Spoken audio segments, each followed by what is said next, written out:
budget meeting in Whitehall Borough, November 2nd, 2024. We'll do the Pledge of Allegiance. Pledge of Allegiance to the flag of the United States of America and to the republic for which it stands, one nation, under God, indivisible, with liberty and justice for all. Okay. Residents are to sign in to speak during citizens' request.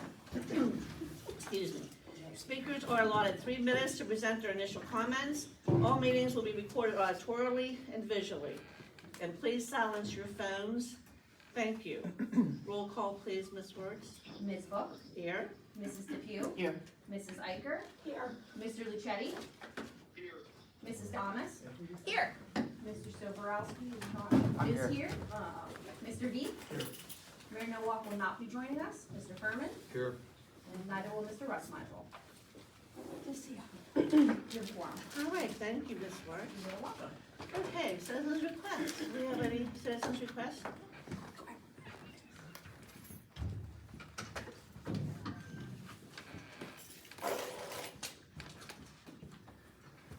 Thank you. Okay, Helen Dubina, please stand, state your name and address. Good morning, everyone. Helen Davina, 4008 Provost Road. I'm not sure exactly where my topic falls on your budget agenda, or even if it's one of the next 2 Saturdays, but I do want to voice my support for continuing the deer management program in Whitehall. I know it costs money, and I know there are deer lovers in the area, but it's also a safety issue, and every month we hear the report on the fact that the animal control is called out to remove the deer from the roads.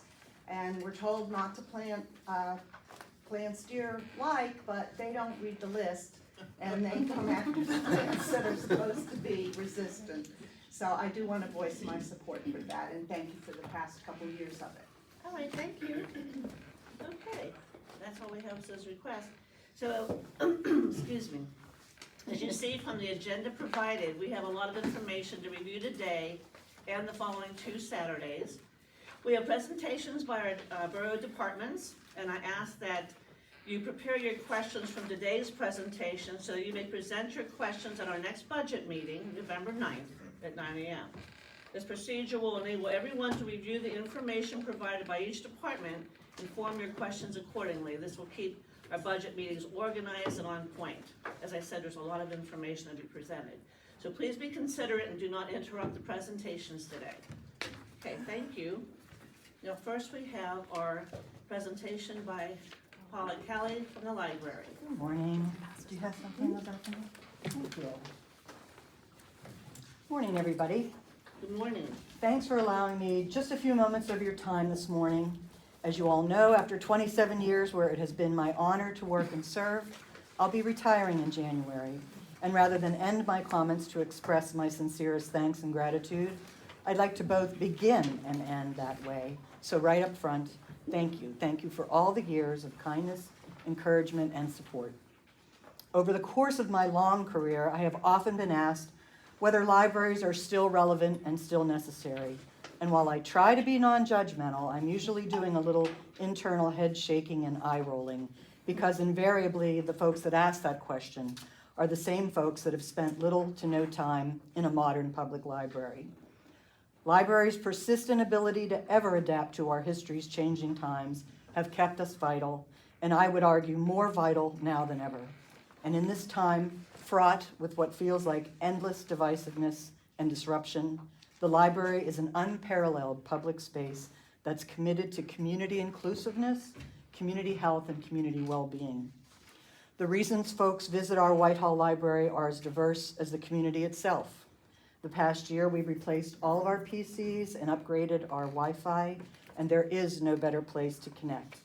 And I cannot tell you how many times our seniors look at us like we're superheroes because we were able to get that really important document that was stuck in their phone to come out of a library printer. That happened twice, just a few weeks ago in the course of 20 minutes when I was at the front desk, and there was so much library gratitude and appreciation. And after they left, I turned to my colleague and I said, where would these folks go if we weren't here, and how much would someone charge them?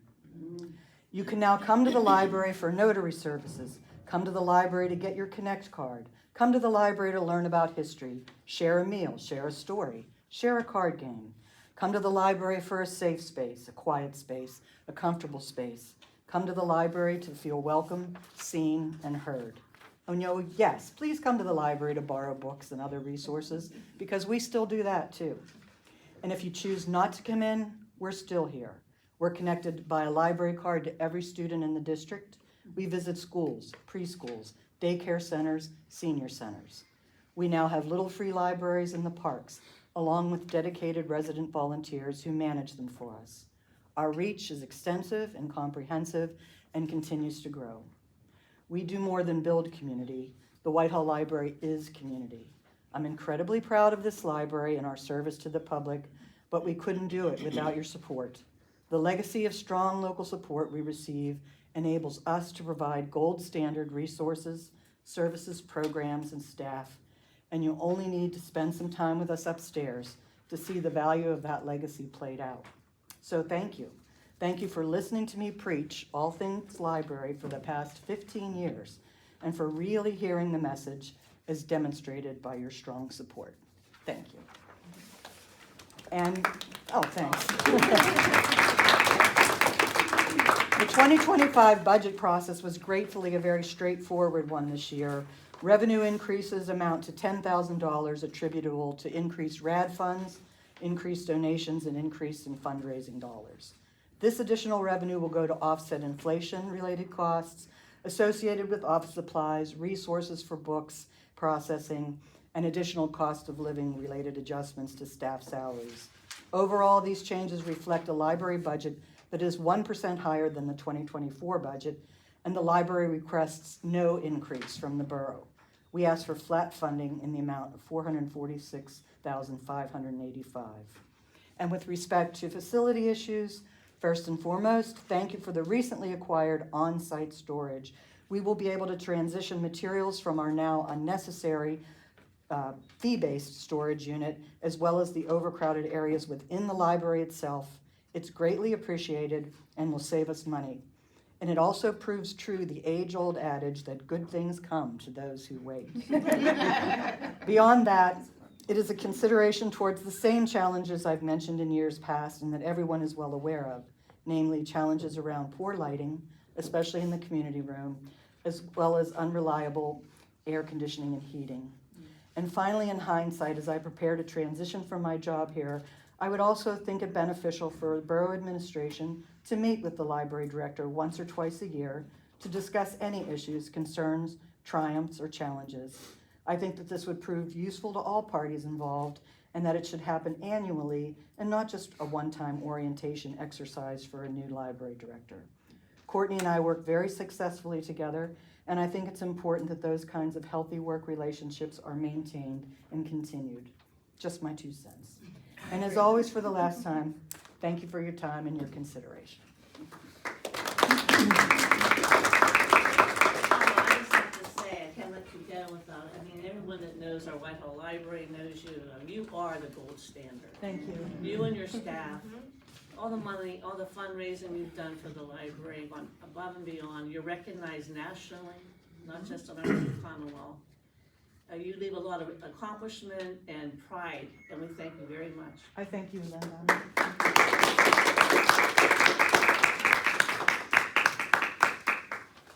We'll move on to our public works. Mr. Harris. Good morning.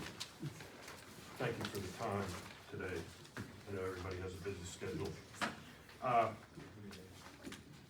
As in the past, I always start by a look at the past year, what was accomplished and how it was accomplished before I get into this year's budget.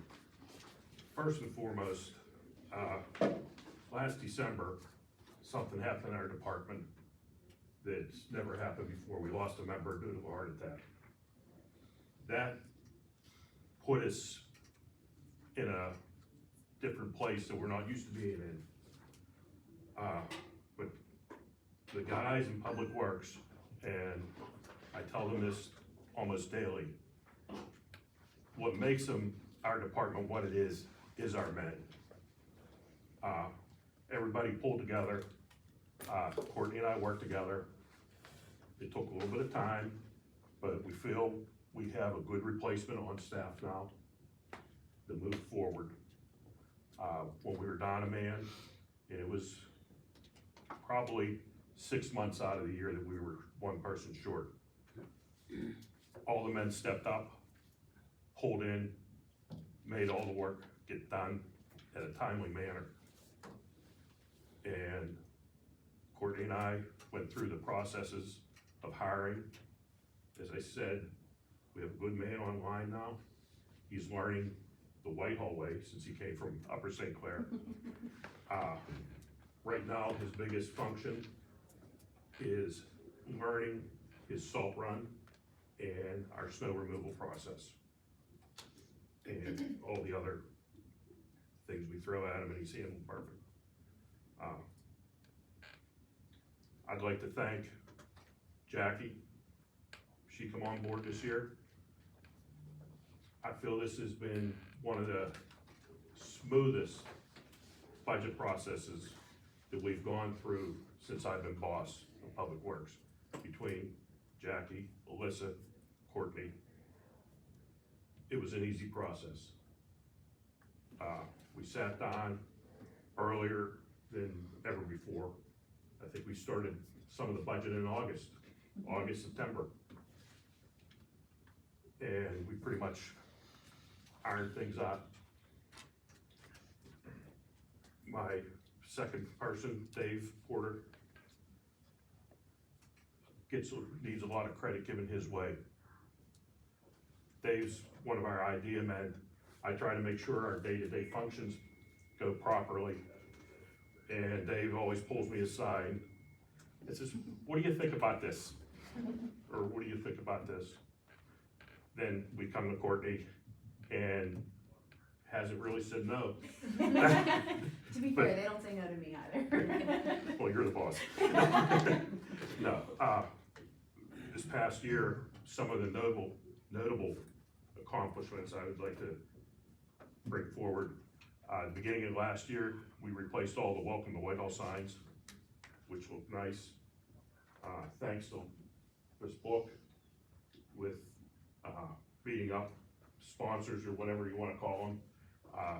We did a much needed refurbishment of the honor roll on Baptist Road. We rebuilt the Public Works sign in front of our building. Another job that just came in working one day was this room. Courtney asked what it would take to move council chambers from where it was to here. And myself, Courtney, Dave, and a couple other guys from Public Works stood in the middle of the room and said, what can we do here? And I think it turned out pretty nice. Then we did all kind of other little jobs for the chief and the deputy chief in the police department. Build this, move this, add this, and and a good number of little jobs for the recreation department, building different props for this or that. Last year was another odd year because of the snowfall. There was hardly any. Going into this winter, we have a good stockpile of salt. We're ready to go. We spent the last week and a half, all of our trucks are prepared for the coming winter season. Within the budget, I decreased our allotment through Shaycog by another 250 tons. Since I've been boss and the weather's been mild, we actually removed 750 ton off the Shaycog allotment. But always worrying, we still budgeted for a larger amount, so if we do have the winter and all winters, we will have money set aside, so if we have to go above our quota, it'll be taken care of. Our budget itself is I feel pretty cut and dry. Most, all the figures are carryover or historic numbers from year to year. A little up, a little down. We increased the uniform line item, few $100, $500 to be exact. We have a possibility of our members, one man may retire. And we worked into the budget a little bit. If he does retire, we'll have the money there to bring the next person online and have the monies for uniforms and everything else by contract that we are to supply. And one of the other line items that we increased was equipment rental. We actually doubled that, talking to Courtney and knowing, excuse me, some of the things we were looking at for this coming year. We'd like to possibly have to rent some different equipment to accomplish those tasks. So we increased that.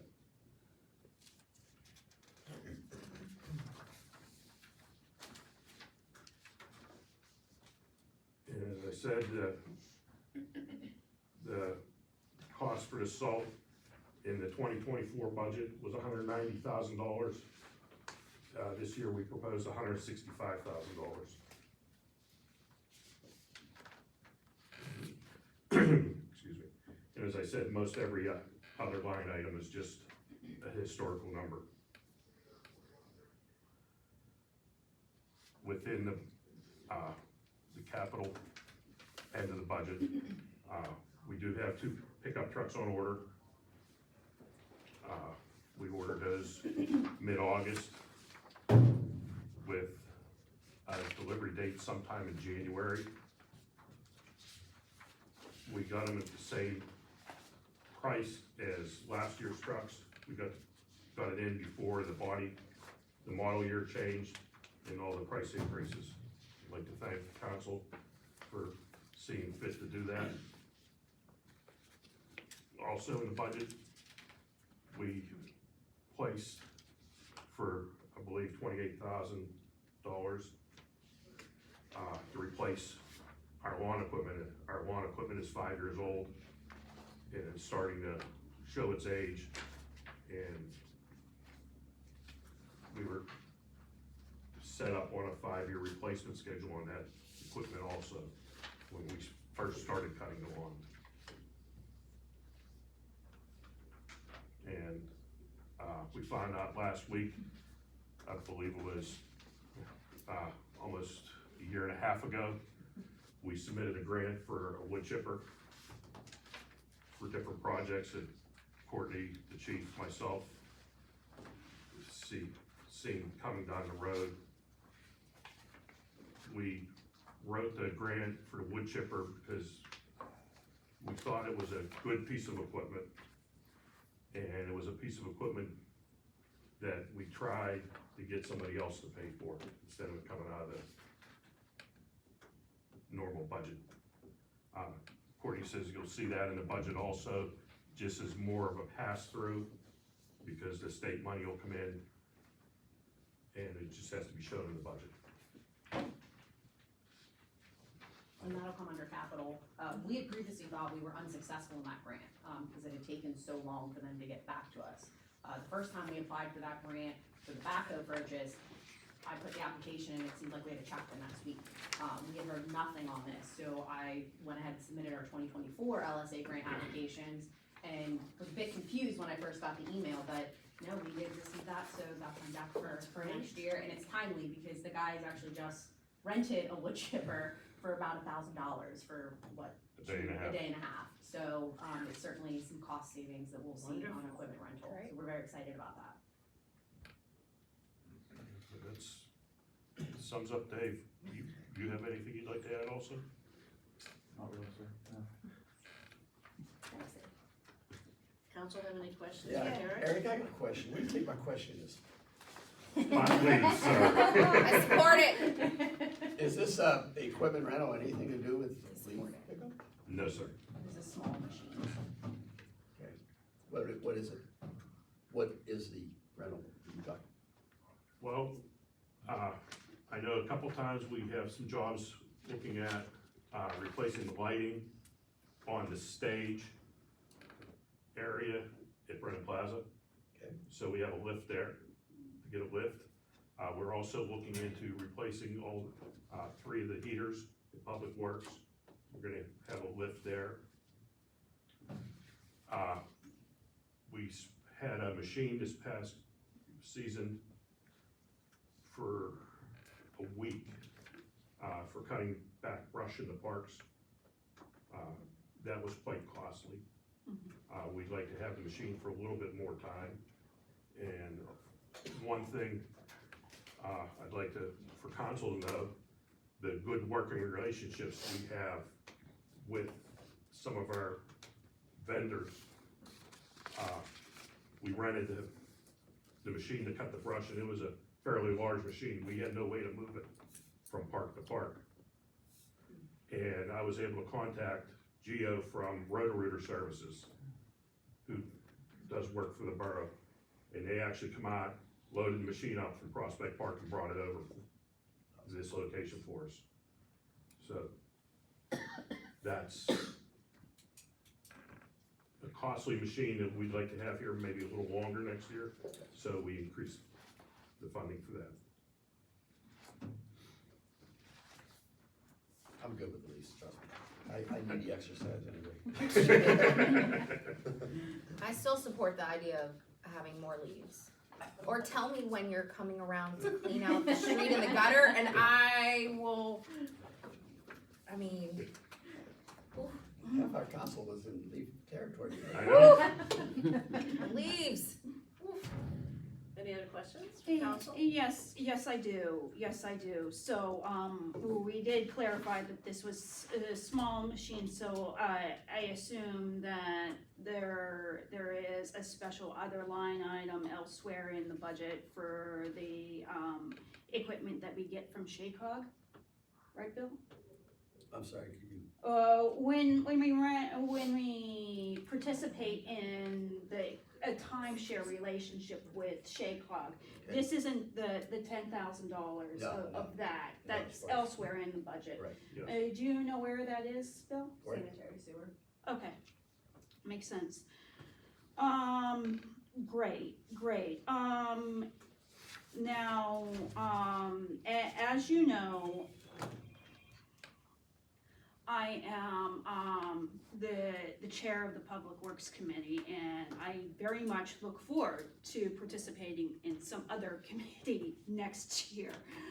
A thank you to our new finance director. You really did a good job at not only preparing this budget, but preparing monthly statements of what exactly is happening. And my most concern that came out of that exercise was addressed quickly regarding making sure that the laborers' pay is exactly what it is in the union contract, and that is very important to me to keep care of those men, because they've been through honest to goodness real heartbreak in December, and it was just an honor to work all in that part of the Whitehall Borough organization.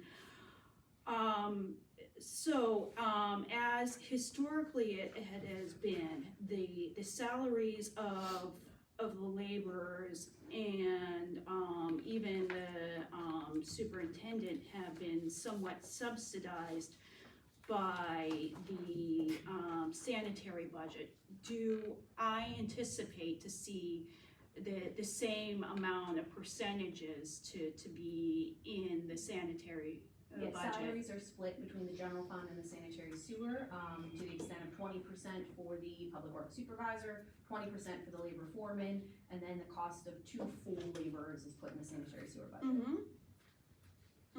very good, very good.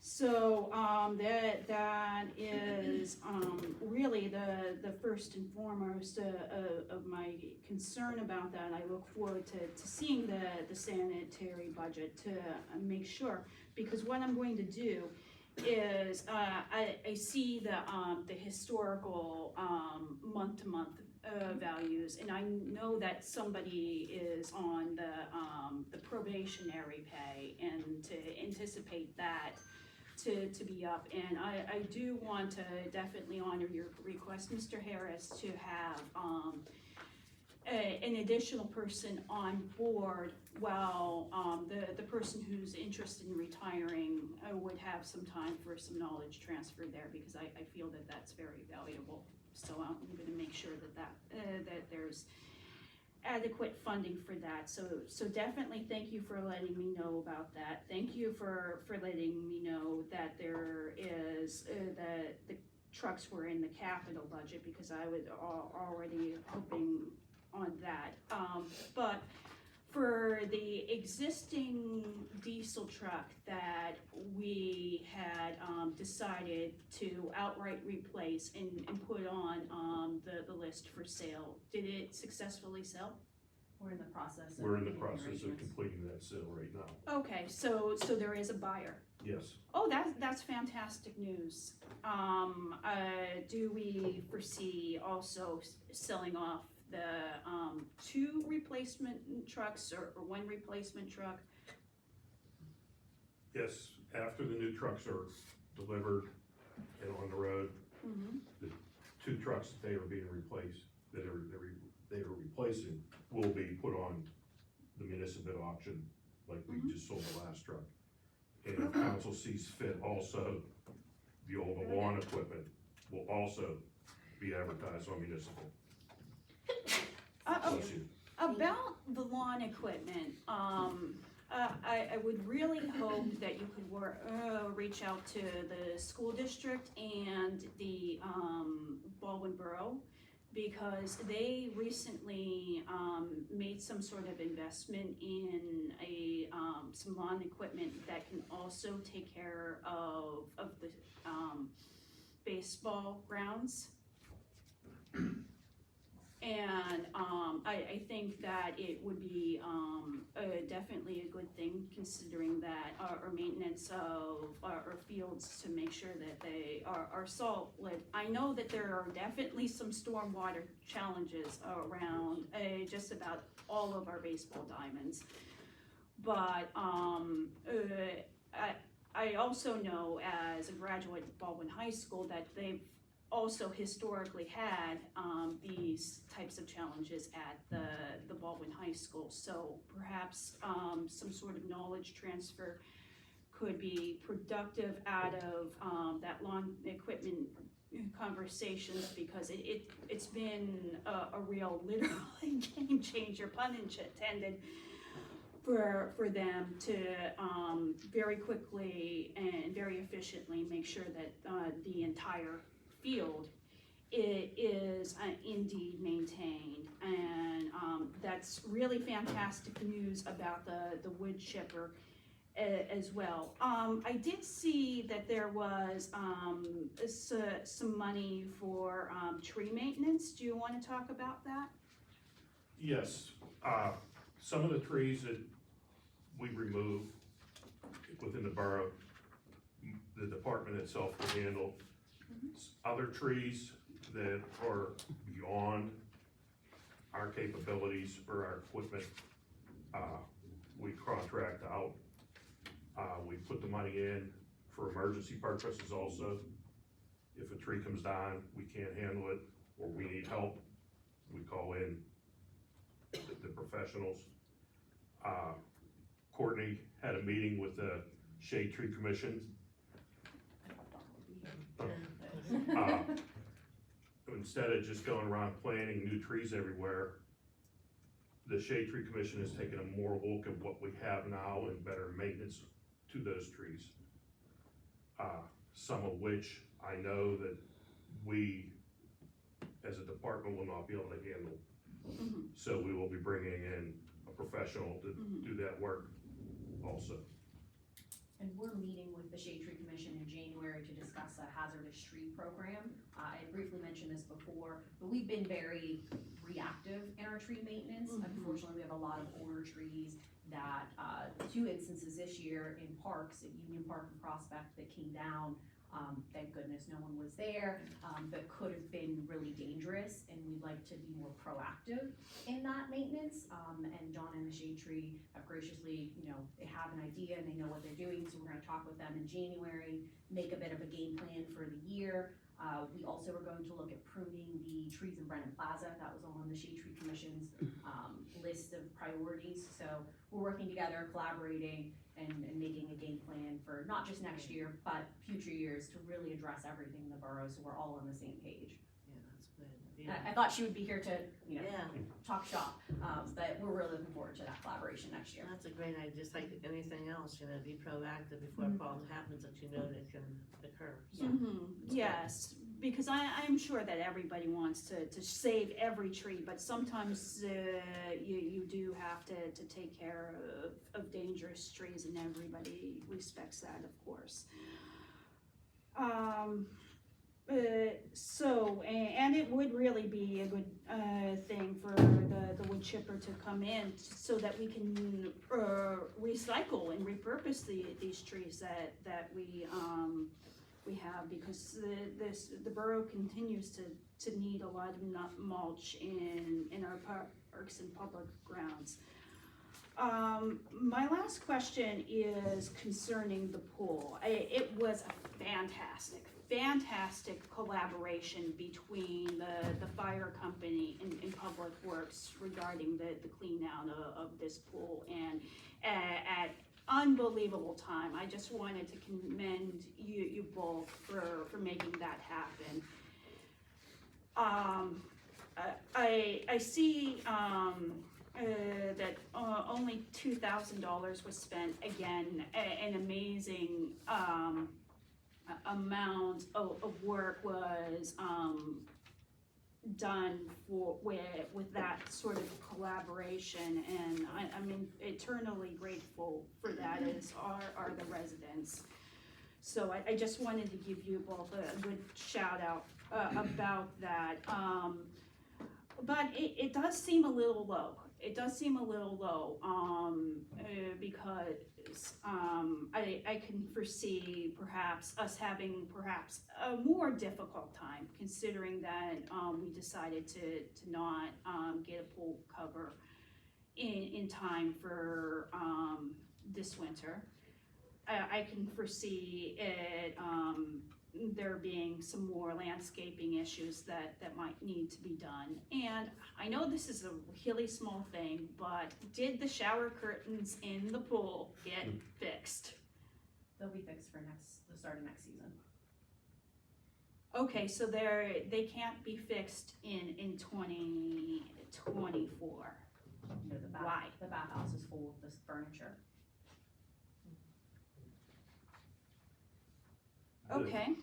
The pool itself and what we budgeted, I will say, that swimming pool is a new animal that we don't know much about yet. And we were very conservative on our budgeting, because we need a few real good seasons for the pool operation to really learn the ins and outs of the operation and what it's gonna take to maintain and operate that on a yearly basis. It went well. We had some issues at the beginning on the startup. We were able to work through, myself, Dave, I know we spent a good part of a Saturday there. Courtney's husband come in, something was beyond my level, electric-wise, we were able to figure out and did a lot of the repairs ourselves. I know Courtney has pricing for yearly startup and shutdown of the pool instead of us doing it, which I'm very much in favor of. Because only dealing with a pool once in the summer and once in the fall, you don't retain the knowledge. to have the professional come in that does it every day and is able to look at something through a different set of eyes than myself or Dave or my guys would have, and say, hey, down the road, this is gonna be a problem where we don't know it until it's broke. I think, Yeah, we had an eventful pool opening. It opened on time, so we didn't feel the need to tell you about the 5 days leading up to it, where we, at one point, Eric and I were coming over here every 4 to 12 6 hours. manually restarting the pump to keep it going until we could get a new solenoid delivered here. Literally drenched in water because a gasket blew. It was fun times. So it was, you know, everything that went wrong could have went wrong, but we got it open for you guys on Memorial Day. But after that experience, we do think the, you know, nominal wage to bring an aqua pool, which you'll see next week under the pool budget, just would be a lot easier for all of staff, because we did spend a lot of time. We learned a lot, but we also acknowledge what we don't know. And this is a different beast. This is a much more technical, you know, pool system than the old one, obviously. So we do think it'd be money well spent to put that in the hands of professionals.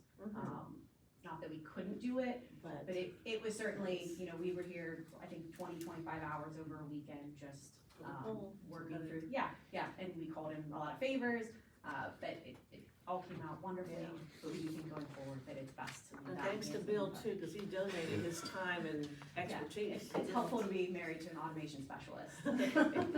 Well, we appreciate it.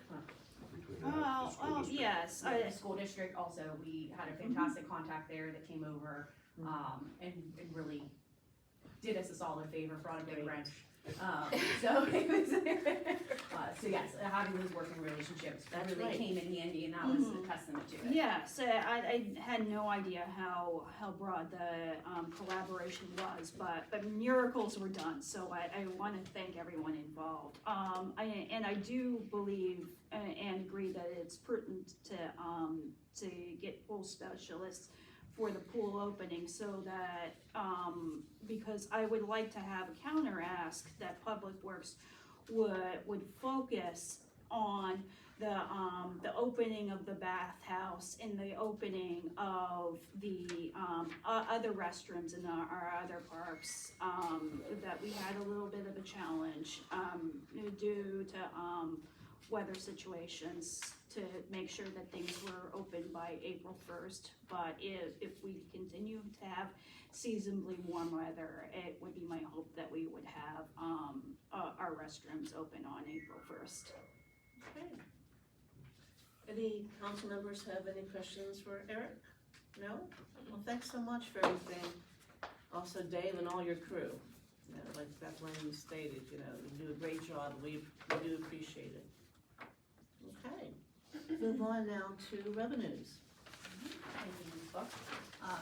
Just to start with a quick overview of our fund balance, as I like to do, we currently have roughly 5.16 million in the fund balance for general.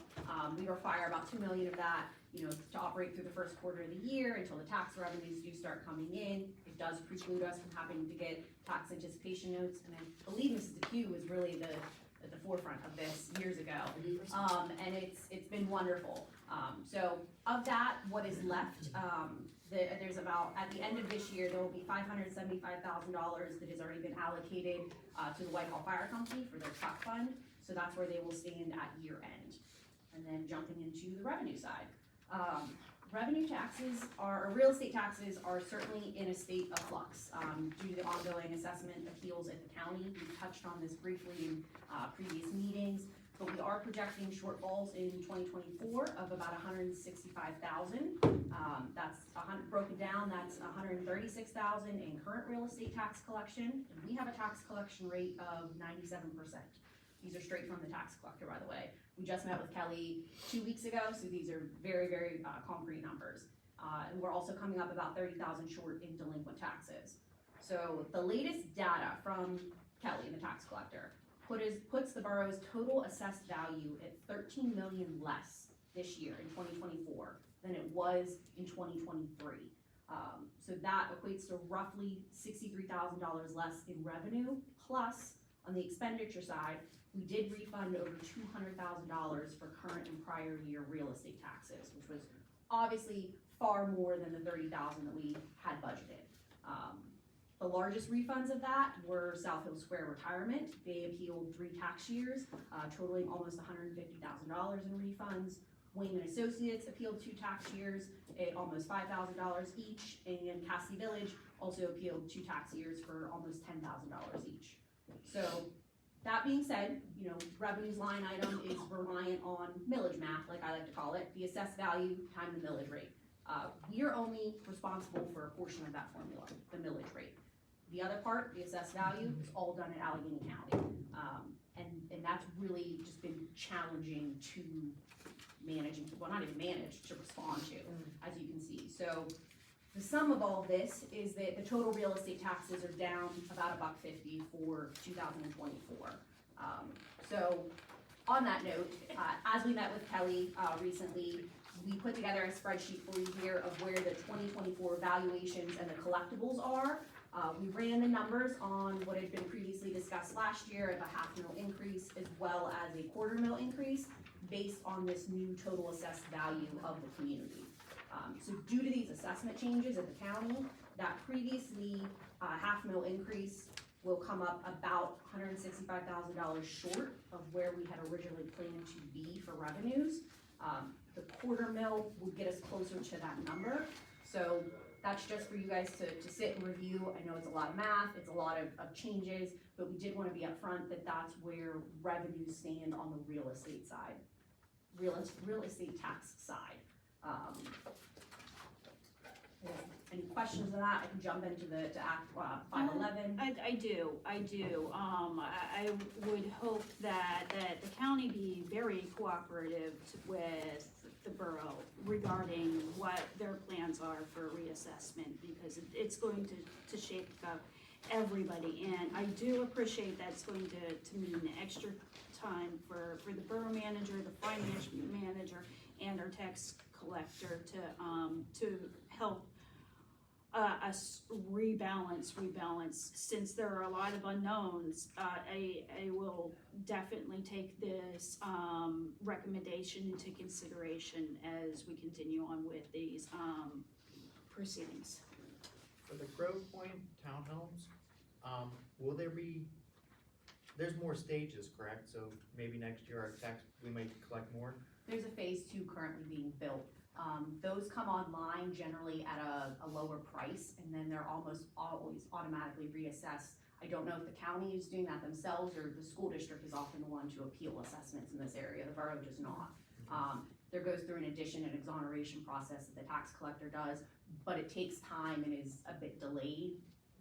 By the time those are built, someone moves in, comes online, and then really knowing what the true tax value is, there is a delay on that. So that's also proving challenging to bring those, I think it's 50 to 75 townhouses that are still left over there.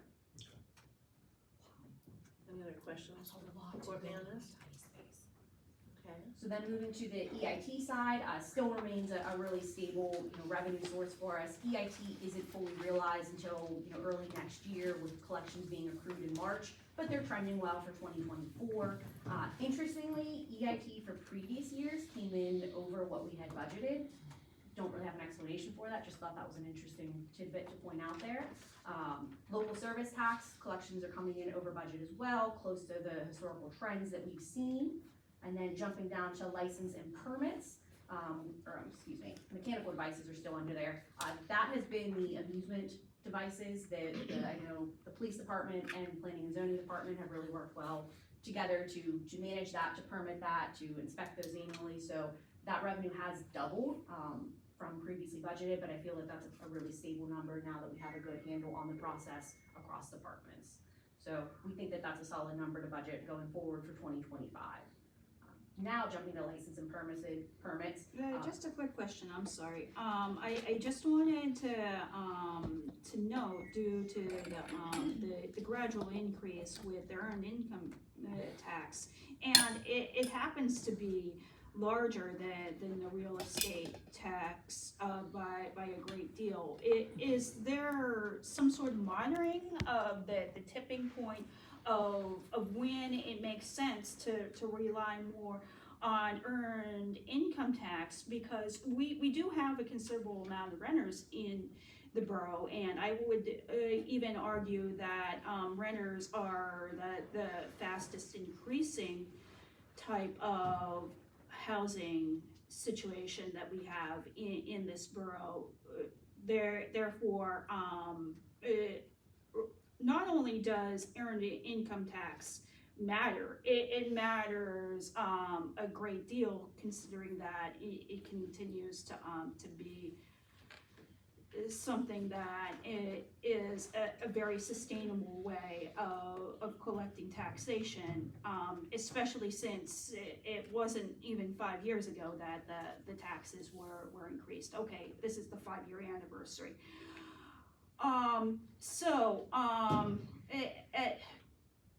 My question really is that tipping point as to when the earned income taxes offset the real estate tax. Maybe we wouldn't have to increase the real estate taxes if the earned income was doing a good job. Well, the earned income tax is obviously brings in more revenue, over 50% compared to real estate. A number of years ago, the borough did increase that wage tax to 1.2, and we've been successful in seeing those proceeds. It's really up to council if it's something. And that is one of the higher numbers in the county. Yes, it is. We're collecting a higher percentage, which. I Yes. believe it's us in St. Clair, and then Yes. the city's at 3. To clarify, I'm not trying to increase earned income tax in the least. What I was trying to note is that the earned income tax increase that happened 5 years ago has certainly brought us proceeds, so we should recognize those proceeds and take a look at that before we raise taxes anywhere else. For sure, including even the quarter mill that what is being suggested here with the real estate taxes. Yeah, and we'll certainly Yes. do what Yes, our it's a last meeting, balance. But yeah, Has it been 5 years already? I think it's only a Yes, couple it years. was, hasn't it was 5 done years? in 2019, effective 2020. Wow. Yeah, COVID, it was a a blur. blur, yeah, but yes, right here. Sometimes. Okay. And so back to license and permits, our business line item there, we did see this triple back in 2023. This represents the solicitation licenses that are issued by the police department. They do a fantastic job on educating residents to ask people that come to their door for permits and report those that don't. So that's where that number comes from. The cable TV franchise fee, as we know, people are cutting the cord, myself included, so we continue to see this line item decrease. We do plan to see it decrease even more. We saw a slight surplus. Recently, it was $129,000 surplus from the audit years 2016 to 2020, and the Shaycog board did vote to return that to members, so that's an anomaly in that historical trend there. Street openings are just that. We continue to see a lot of utility work in the area.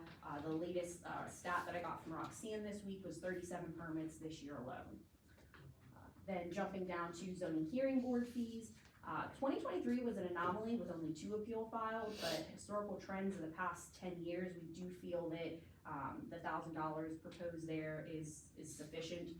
We've been seeing an uptick in cases, 10 so far this year, and I think 1 more either was just scheduled or will be scheduled for December. So they're certainly staying active over there across the hall.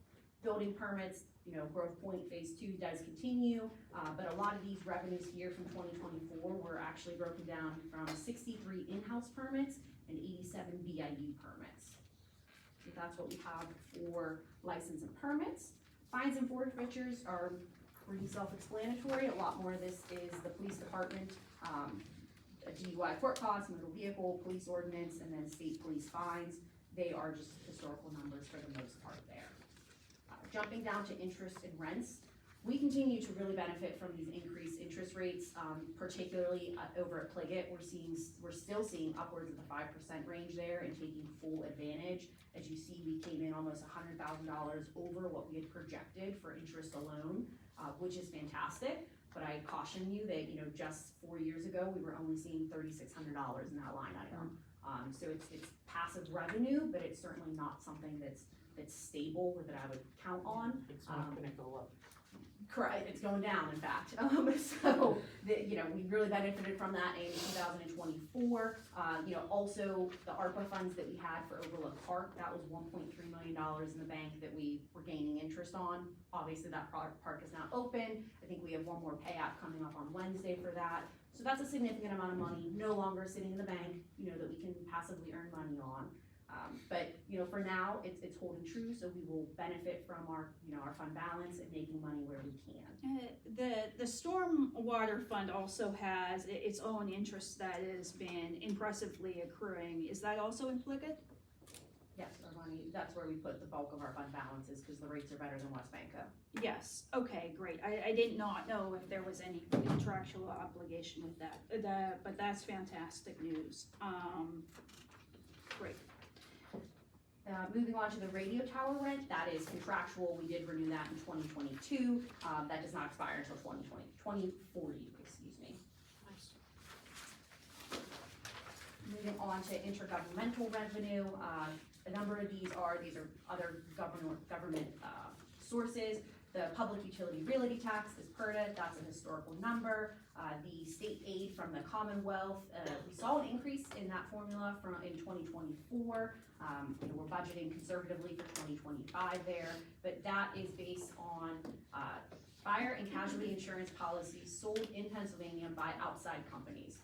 So we don't have much control over that at all. But again, budgeting conservatively going forward. The library pension contributions, that number is received directly from Mock and Hop. That's based on their staff, their contributions, salaries. So that number is pretty historical. RAD tax, it did increase back in 2023. We collected more than we had budgeted for this year to the tune of about $15,000, but we are adjusting conservatively for 2025 to see if this is really a blip or if it is where we're gonna trend going forward. So conservative on that side. And then the gas well impact fee is also a historical number. The state disperses those monies to local governments. Moving down to charges for services, subdivision and land development fees, those are historic numbers. Maps and lien letters, and the copies from the borough have historically been low. Many copies are electronically now. They did skyrocket this year due to large right to know requests. So that is an anomaly. We brought that number back down, or kept it at its historical number for 2025. The Pleasant Hills agreement is really just a placeholder. I don't think they've used that at all. Have they used it once? No, I think we're gonna finish around, 500. Is that? we're gonna finish around probably 10 prisoner housings by the end of the year. But we're not really looking to use that as a revenue line item, it's there just for documentation. Snow removal, these are contractual agreements with PennDOT and Allegheny County.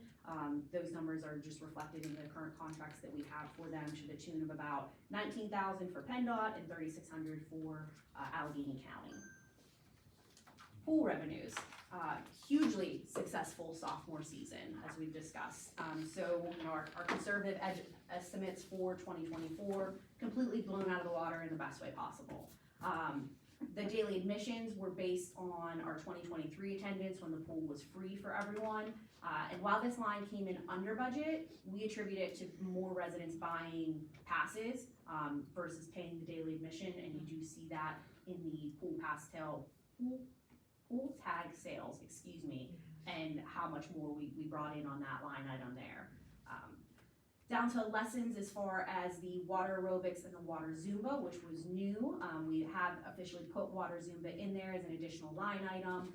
But water aerobics and even our swimming pool lessons, we did see less participation in 2024 than historically.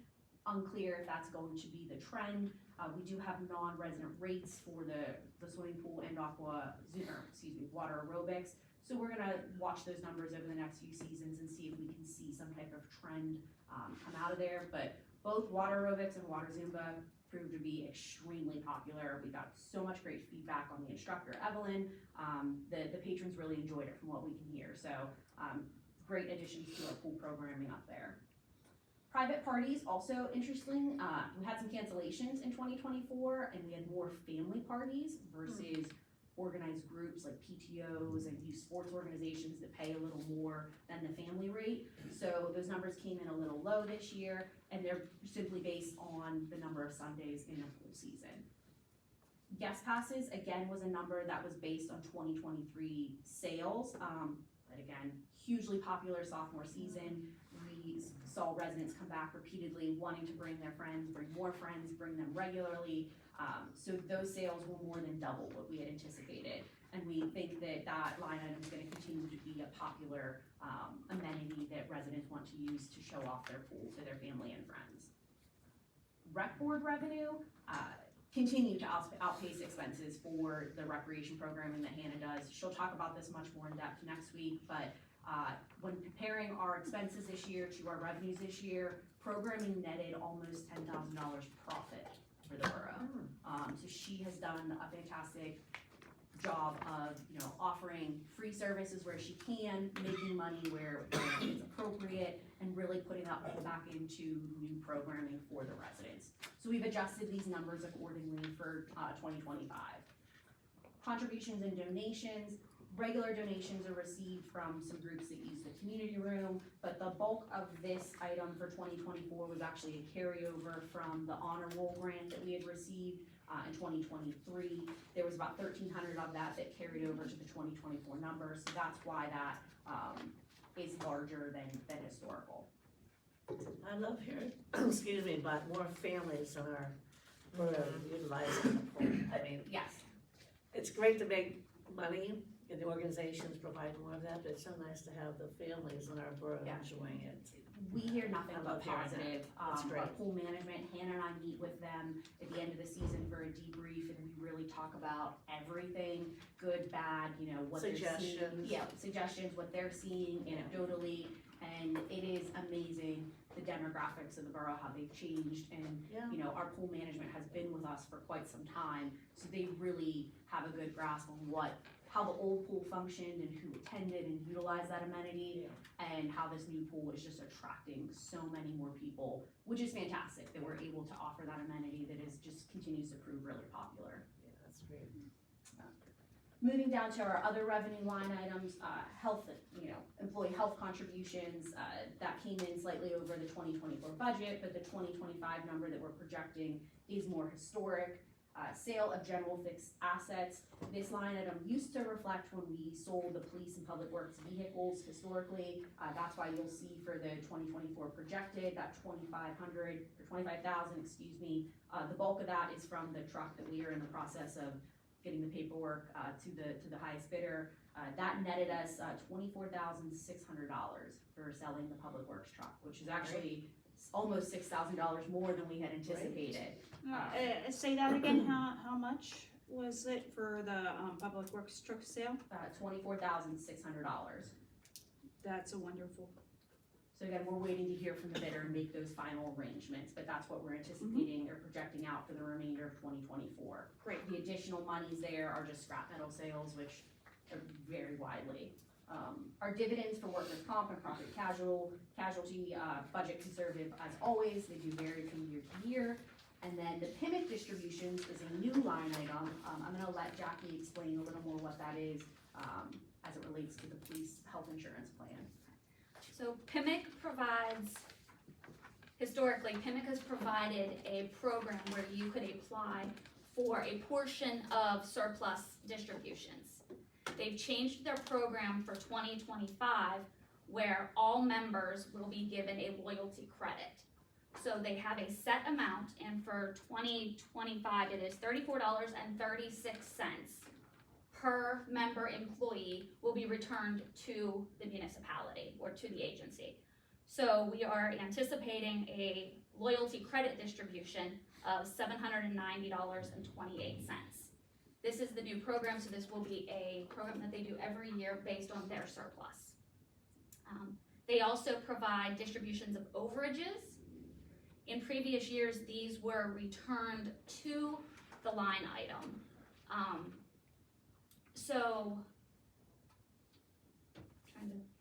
The overages are for the year before, so it is a prior year refund.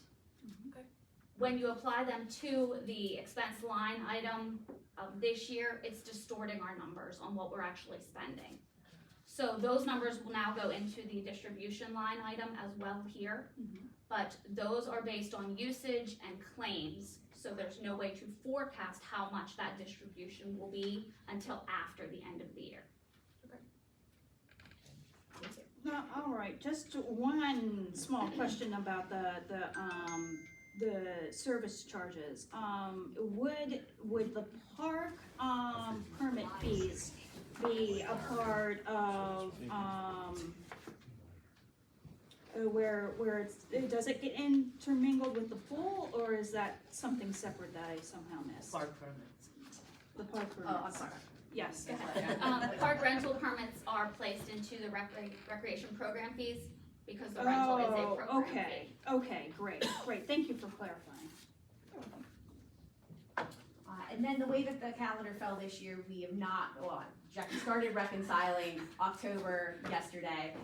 So fund balance projections, you know, at the end here are unknown at this point. Once we can reconcile October, which you'll see those in the next 2 weeks as part of your monthly reports, you know, we'll be able to really project out the next 2 months and where we'll end the year. So even with the decreased revenues on the real estate, as we previously mentioned, and increased refunds there, staff has done a great job of holding the line on expenses where possible.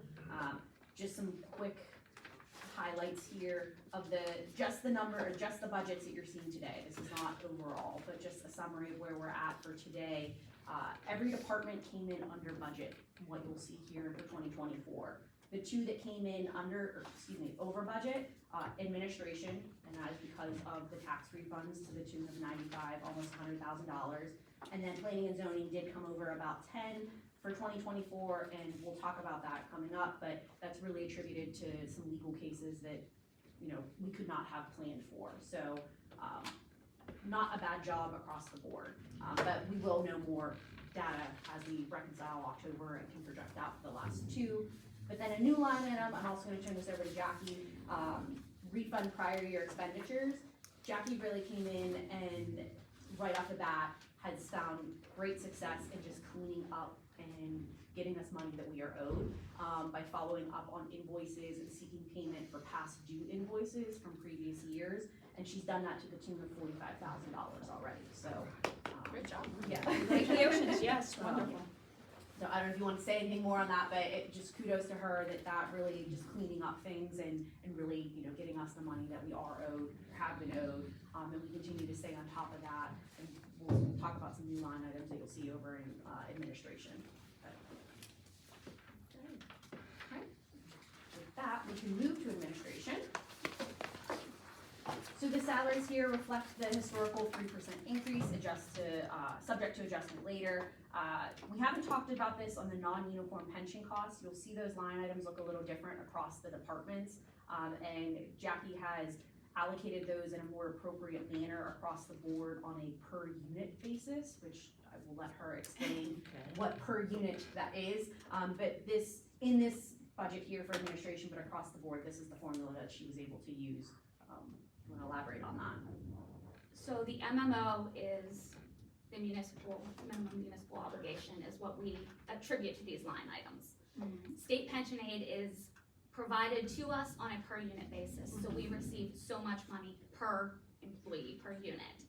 I distributed the MMO the same way for consistency. So the money that we're receiving from the state pension aid is being distributed the same way as our MMO throughout the units. So it's based on how many employees in the pension plan in each unit.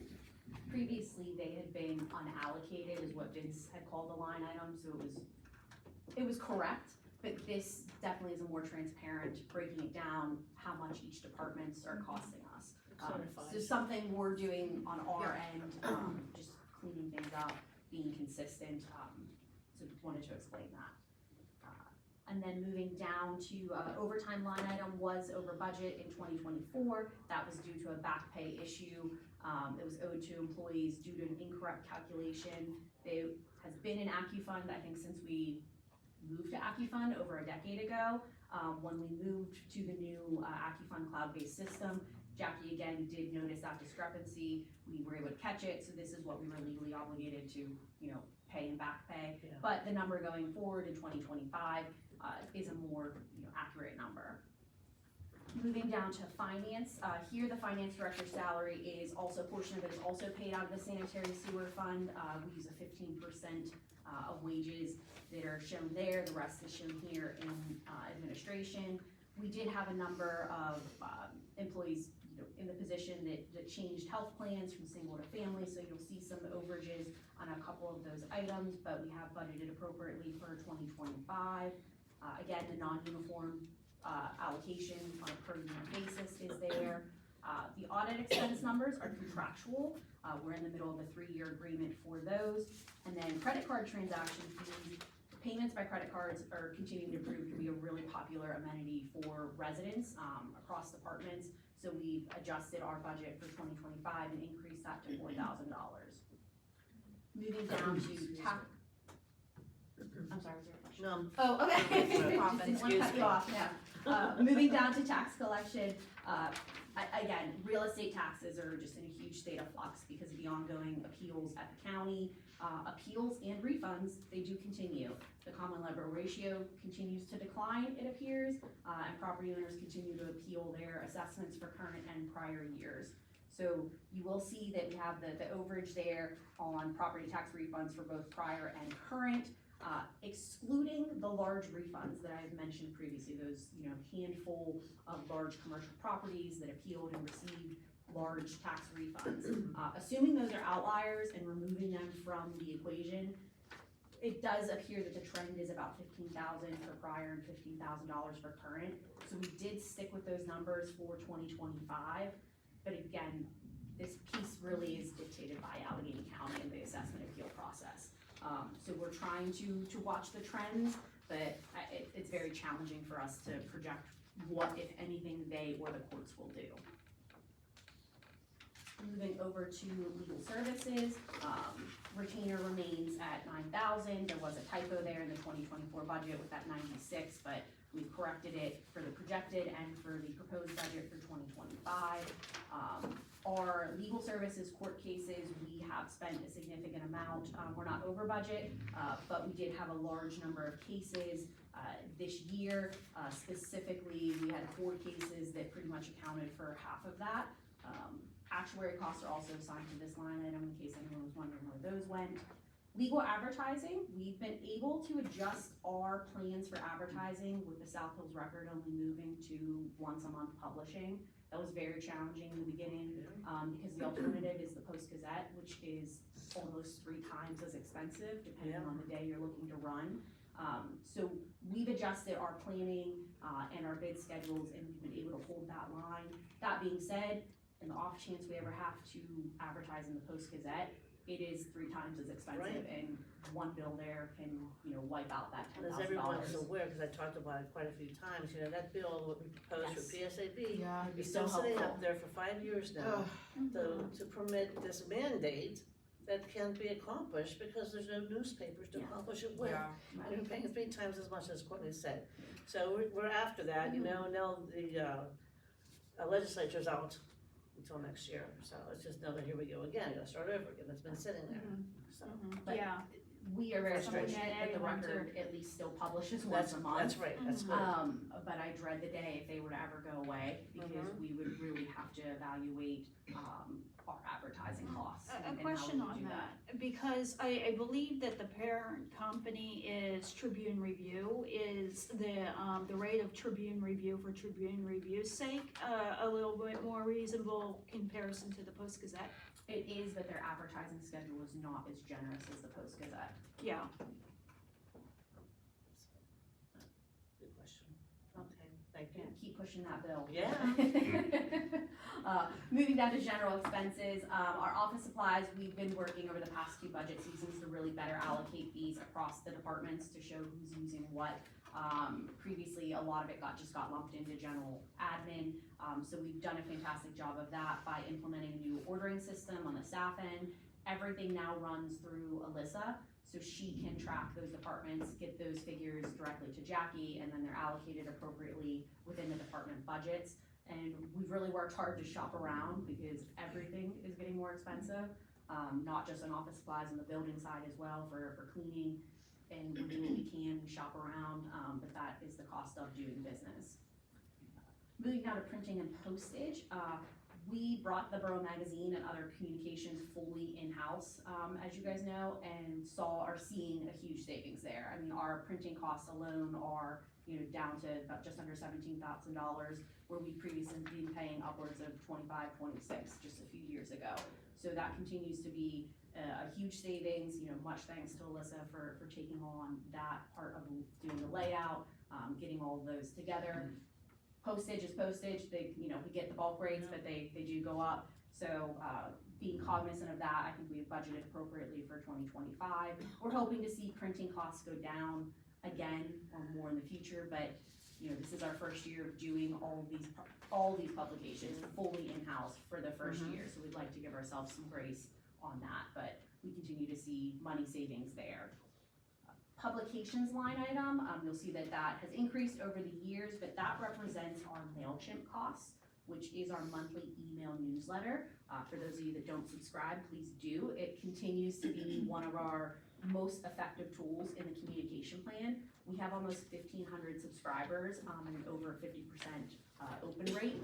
So people are getting that the last Monday of every month. They're getting it, they're clicking things, they're engaged, and we're seeing, on the back end, whatever's in the email newsletter that month, like the departments then are seeing increased, they're clicking on this event, they're calling about this. So it's proven to be one of our most effective tools, I think, in our toolbox as far as the communication plan goes. Bonds, we had some staff changes, but with the future 2025 budget does just represent 2 employees, so that should come down and stabilize. Our association and memberships, these are Chamber of Commerce, GFOA, SHACOG, the Mayor's Association, all of that is lumped into here, and that's a pretty historical number. It is under for 2024. We were able to, with the staff changes, it just worked out that, when Jackie came on, she brought her memberships with her, so we see that going back up for 2025 once she's here for a full year. Moving down to conference, training, and travel. It's under budget in 2024, but we had over budgeted, assuming that all 7 members would want to attend all the conference opportunities, both at Seven Springs and in Erie. Most of us did attend the ALOM, and then Ms. Book just returned from Erie, which she'll be reporting on Wednesday. So again, we did come in under there. Do plan, myself and the chief are planning to attend Pell Rise training next year in February. So that will be in there, but we have reduced the line item for 2025 slightly, kind of figure out the new attendance patterns of who goes to what, to get that back down to a historical trending number there. The SHACOG admin fees, these are paid in December annually, and it represents 25% of an increase in RAD taxes received. There was no increase in RAD taxes, hence why it's 0, but we projected conservatively for 2025 at $5,000. Our community development line item, the bulk of this is the recognition dinner that we host for our wonderful volunteers and the boards and commissions. We also put, there's unforeseen accidents, deaths, things that the borough needs to send flowers or arrangements on, those come out of that line item there.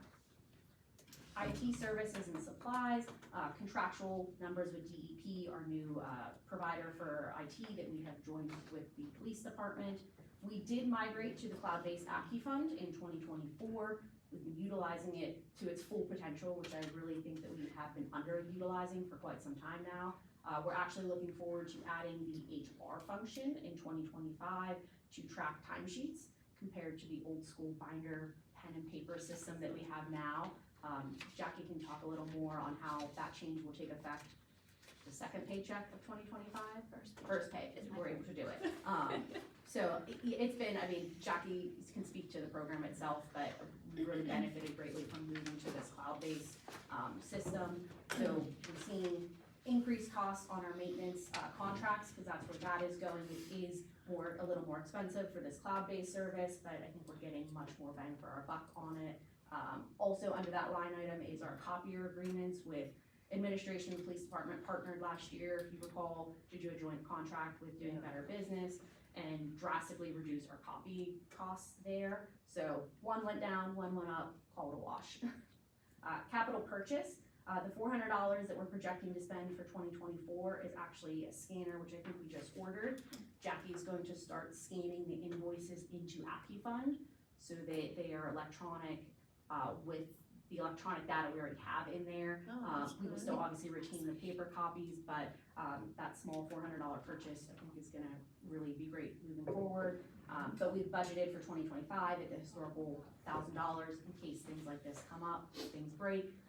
We were able to hold off Hannah's laptop purchase that we had originally planned to do in 2024.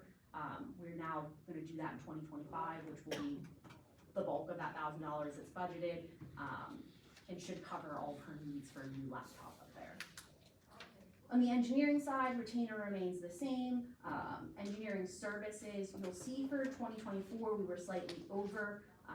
We did have some miscellaneous expenses. We'd asked them, if you recall, to do work on putting together the Overlook Park Phase 2, Prospect Park, that additional work that we had not planned for. So slight overage there, but we're bringing it back down to the historical number for 2025.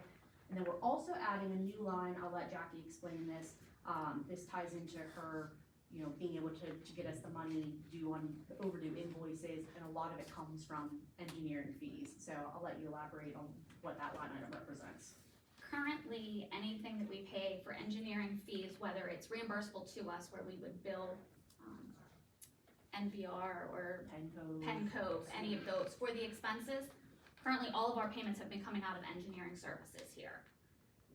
Then when we apply for the invoice, when we send them the invoice, due to the accrual method for accounting, it automatically deducts it off of here. So we're not seeing what is still owed to us. Whereas if we use this reimbursable engineering services for any of those that we're going to be invoicing out to other companies, it will be easier to track what money is still due to us That's good. versus what has already been received. Great. It does not affect the budget at all. It will just be making sure that we can Clarifies what's get all where. of our money, yes. Are there any questions on admin before we move to buildings and grounds? Yes, I do. Thank you for the explanation, about the MMOs, but, I'd like a little more clarification on, how we account for workers who are now currently ineligible for the pension, but hopefully would be eligible for the pension once they gain that seniority. So, are we needing to, contribute, some, assuming that they will someday age into, a pension eligibility with their seniority? Or is that just based on people who are currently, of pension eligibility? Right. Go ahead. Okay, so the MMO is actually based on last year's numbers and last year's amount of employees reported, which is an annual report that we have to fill out by April. I believe that's in April I believe that's an April report. So it is based on last year's eligibility. So when it's distributed based on last year's employees in those departments. The roster. Yes. Okay, all right, so the actual, compensation of actual, workers who are currently eligible, as of last calendar year are part of the MMO projections to make sure that is aligned with what is really absolutely necessary to make sure that is. So the MMO is received and approved by the board by the end of September. So we already know exactly what that amount is going to be for next year.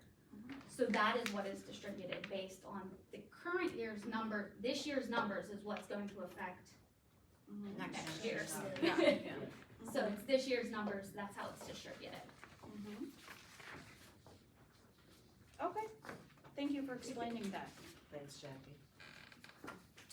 Moving on to buildings and grounds, we did slightly increase the wages line item by $1,000. As you know, we run a very small janitorial staff, 2 people, 2 fantastic part-timers that keep this entire complex clean. So at their part-time rates, we've been trending slightly over the 30. We'd like to adjust it to 31 for 2025. Moving down to materials and supplies, again, staff has really shopped around. We've been able to apply credit card rewards to this line item historically to offset the increased cost of operations as, again, everything, it gets more expensive. But we've been able to hold this line item and we're actually projecting to come in slightly under budget for 2024. So we've anticipated no increase for that for 2025 to see if we can continue this trend. Yeah, I do have some questions about this materials and supplies. I assume that also entails things like toilet paper for the library level, which we have just listened to a wonderful presentation from our library director, and it's really a great thing that we've seen quite an uptick in in-person events since 2022, and it's really great news that you're somehow using credit card rewards to offset these costs to the borough. But I would think that it might make sense to think about even possibly increasing this due to the fact that there's additional costs. Like, I could see that, the pool house is, now open and functional, and it's not only just a pool expense, it is, something that people enjoy if they go to a concert at Brennan Plaza, for example. So I think that this is actually looking a little low. Since you previously said that staff would see a 3% increase for like some sort of cost of living, I just not necessarily seeing that as when it comes to the custodial staff. Those are not put in for part-timers, those are subject to adjustment by council later. Yeah, our final meeting. And materials and supplies for the swimming pool do come out of the pool budget, which again, you'll see those next week with Hannah. Okay. Yeah.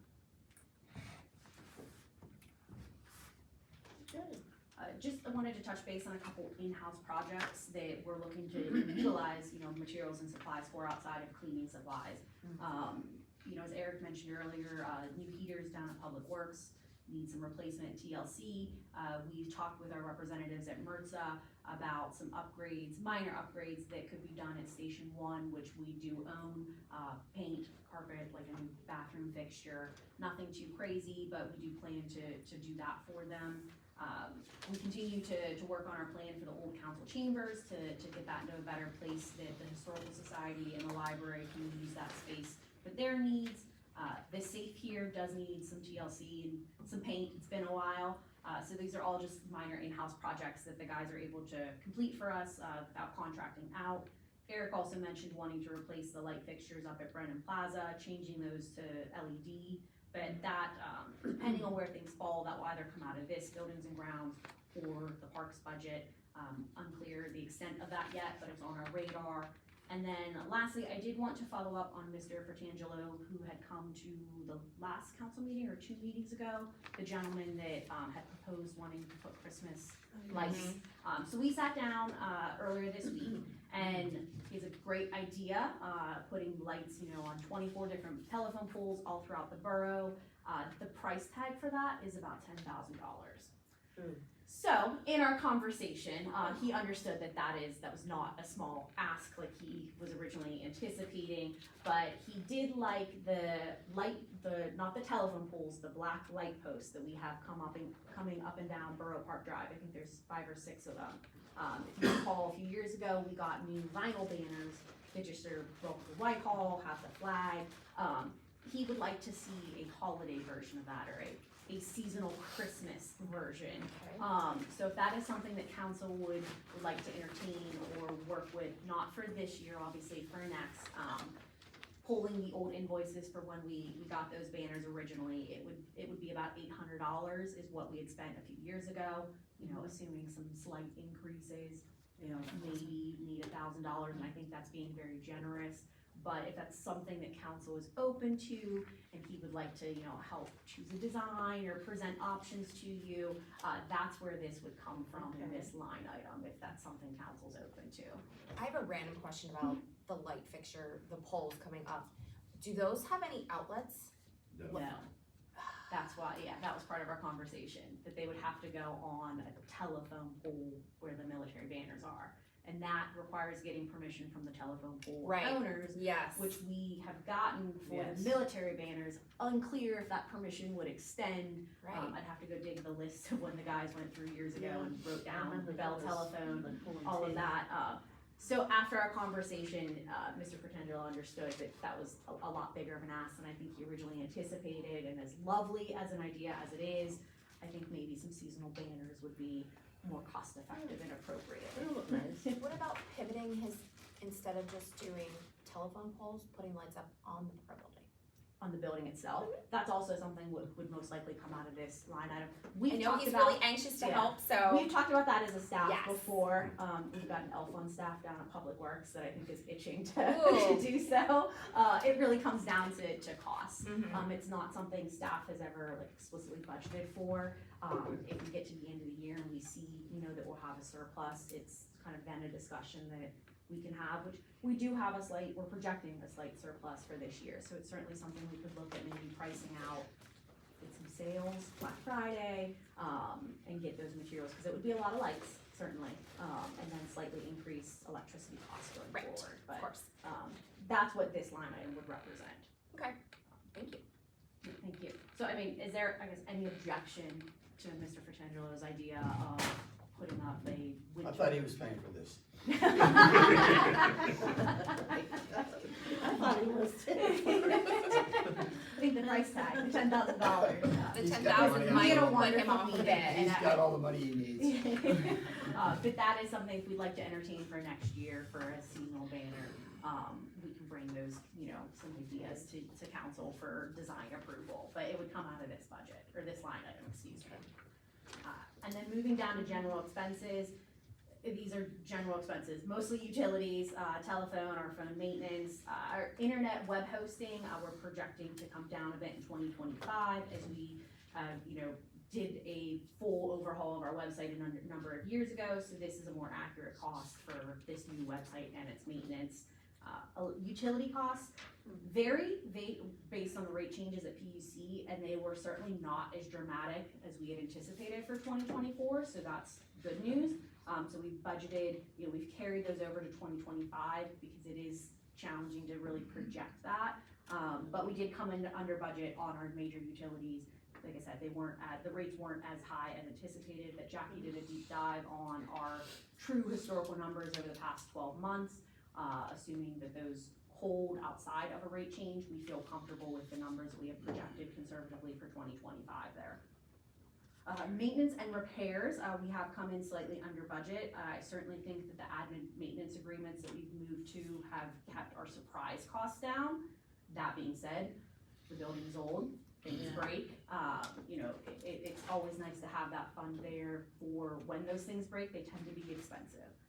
So we're holding that at $40,000 for 2025 budget.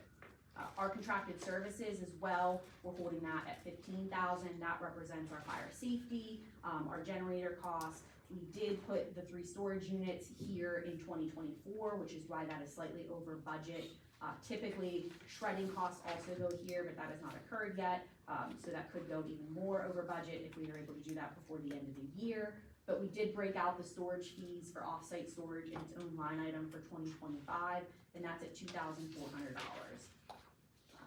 HVAC maintenance, again, we've been able to keep those costs down with our maintenance agreements and had minor repairs or issues, but, some of the units in this building are newer, they work great. Some are older and are challenging, you know, they can be your best friend or your worst enemy depending on the morning.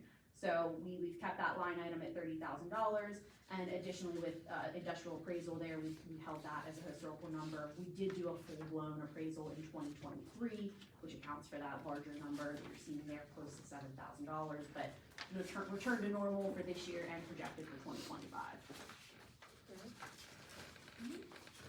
Moving on to planning and zoning, again, salaries, wages, historical 3%, subject to adjustment later. I guess we haven't touched on this in the other departments, but medical, dental, and vision, we have not received those insurance rates from the laborers fund yet. They generally don't put those out until December. So we have used an average of 11% increase across the departments, but those numbers are subject to change across the administrative departments anyway. I do have a note on this. This is not to say that this is problematic, it's just a change in style. That in 2022, it looks like all of the medical benefits were lumped together regardless of who was coming from which department. Now it is separated out by department, and that's why it seems like, oh wow, healthcare costs have gone up. No, but they've gone down, because it really takes from department to department, and these things definitely can wildly fluctuate on family size and whatever the insurance market seems to think that they're doing. So yeah, it's something that employers everywhere have to deal with, and I understand. Okay, moving down to contractual and supplies, postage is postage, that, you know, we send out a fair amount of certified letters for violation notices, that's what that line item represents. Subscriptions, this was previously called publications, we changed the nomenclature on this last year to be consistent with other departments. You'll see is gone up for 2025. This represents a monthly publication that Mr. Dillette subscribes to for his professional certification. The 2025 budget slightly increased to account for the purchase of an International Code Council International Code book, which is a new membership. You'll see that down on the membership line, that a new entity that he's joined that feels will be beneficial to him as a professional. So we're seeing that jump on subscriptions, but that's a one-time purchase of this book. Materials and supplies, we've been able to hold that line as well. Staff has really worked to shop around where we can. The new ordering system with Alyssa at the helm has done wonders for allocation and really keeping an eye on who's buying what so we're not overbuying. So we've held the line on that. Our vehicle maintenance, historic number as well. We did receive a new to us for the code car, old police vehicle back in 2023. It was very well maintained, so that has helped us to keep those costs down. Engineering services, you'll see there that staff has done a better job of allocating to the correct department, you know, planning and zoning versus general engineering. While we were under budget in 2024, on deck for 2025 in the planning and zoning department is a subdivision and land development ordinance, also known as the SALDO. Scott and the planning commission have been at work with that for quite some time. So we anticipate those, you know, additional costs that we'll see next year, which is why we're holding that at $25,000 for 2025. Legal services came in significantly over for 2024. There were, you know, a handful of large cases that really just exploded this line item. Anomalies that we could not have planned for. We do anticipate, you know, the budget coming down again for 2025, but showing a slight increase of $1,000 here. Inspection services, again, we're over budget. We had some BIU fees related to some cases that required more of their services. So we did go over for 2024. We've increased it slightly for 2025 as these cases continue to play out. Interestingly, on abatement services, this is payments for, you know, liens on grass cutting that are not in compliance with borough code.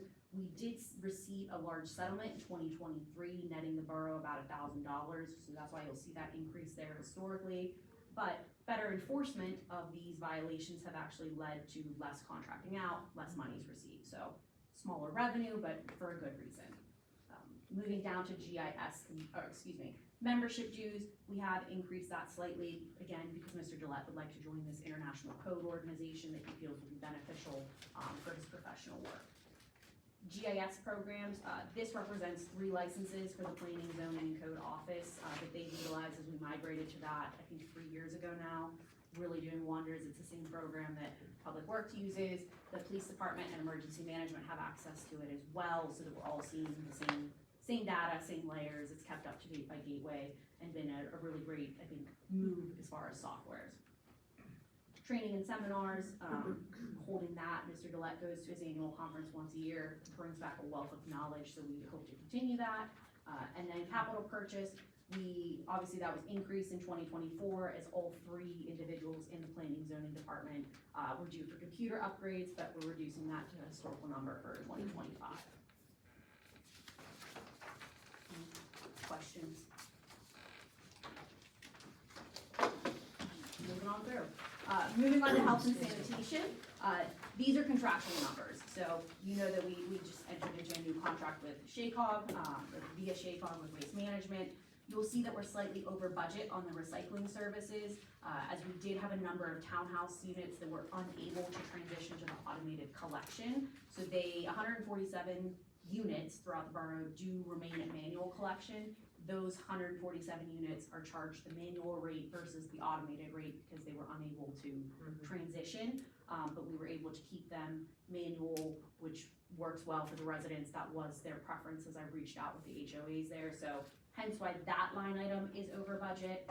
This contract runs into 2028.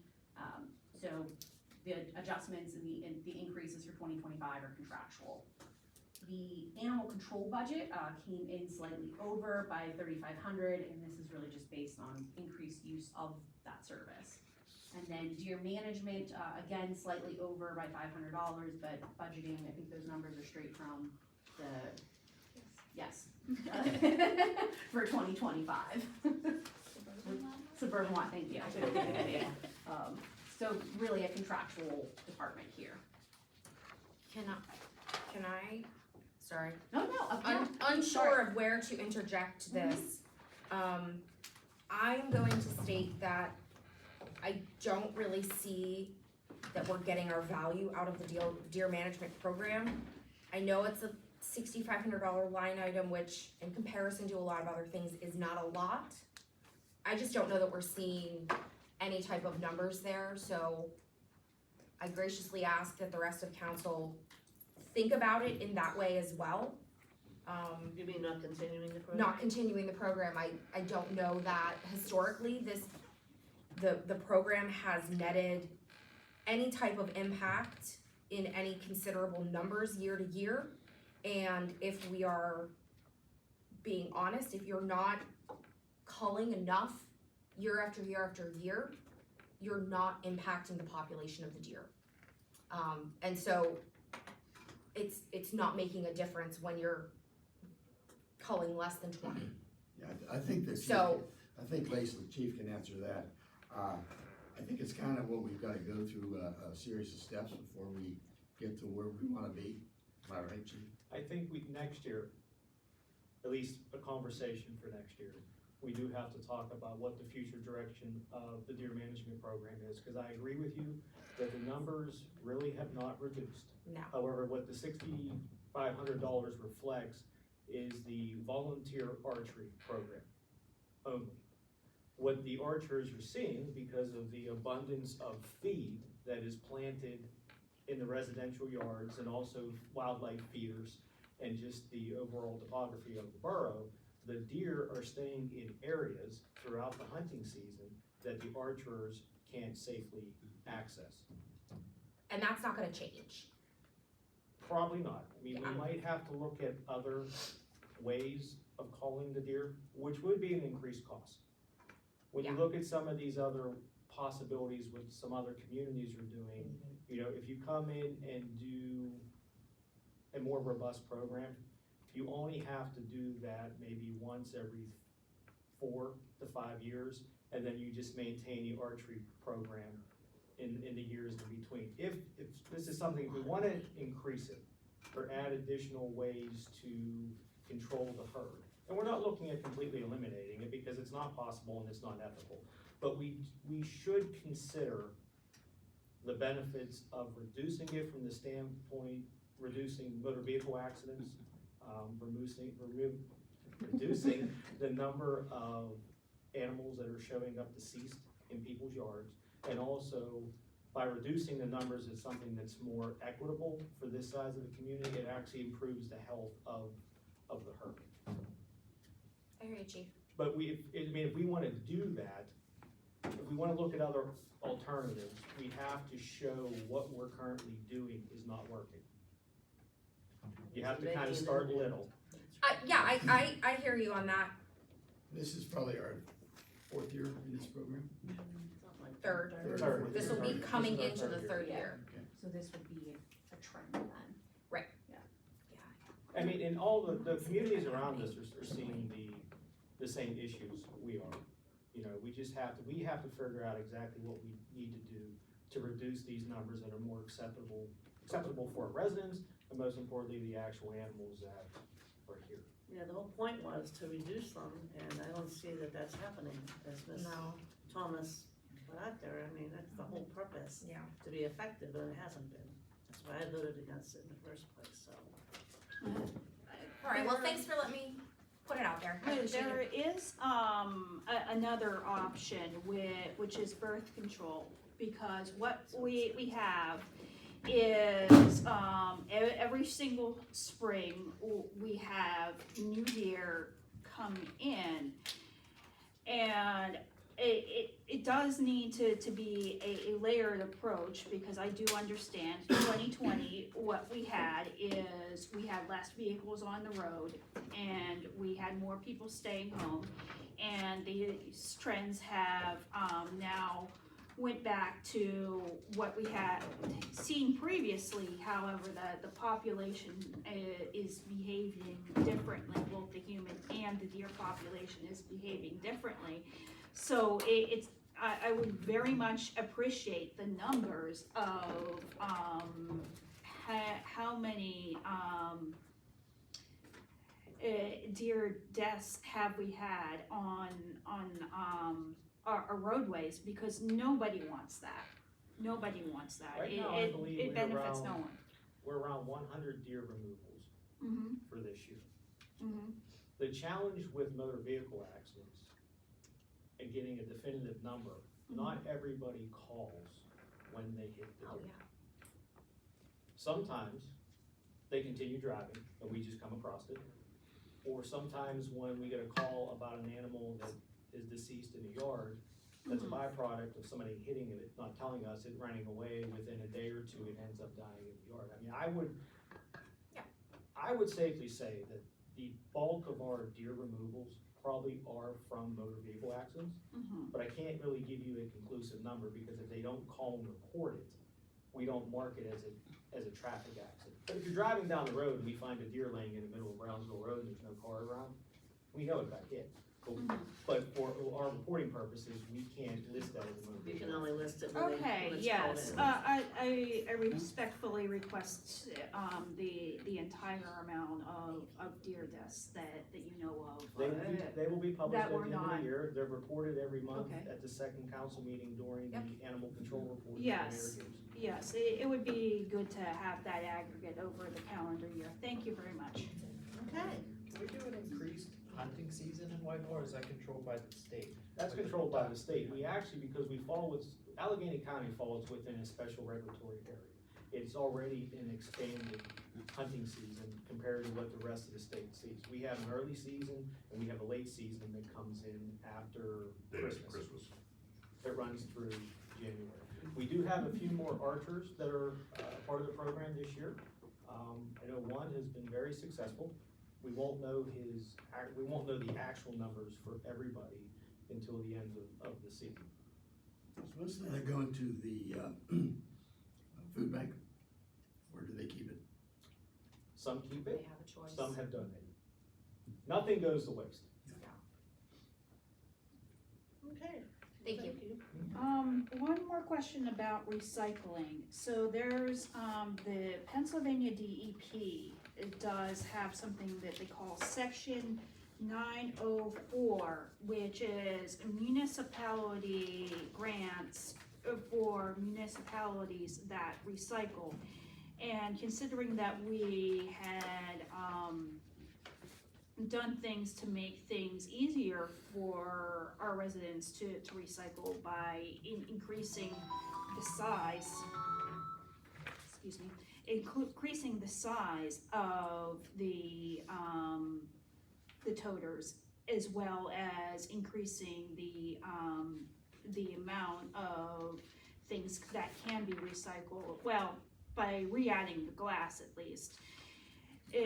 I should hope that we should qualify for some municipality recycling funds. So if the finance director could please look into that. It's the DEP of the state of Pennsylvania, Section 904. Thank you. We previously applied for that grant every year and we're getting like $2,000. It used to be a one-page application, which was easy enough to do for $2,000.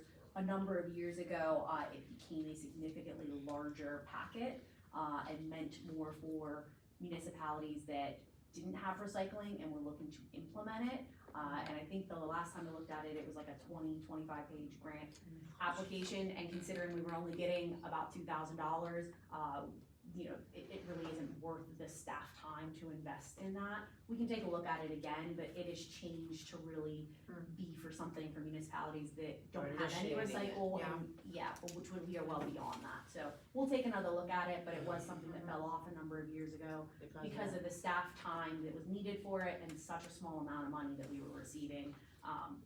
There are other grants that we could be more successful in and receive more funds than that for the same amount of work. Okay, but you'll check it out. We'll look at it.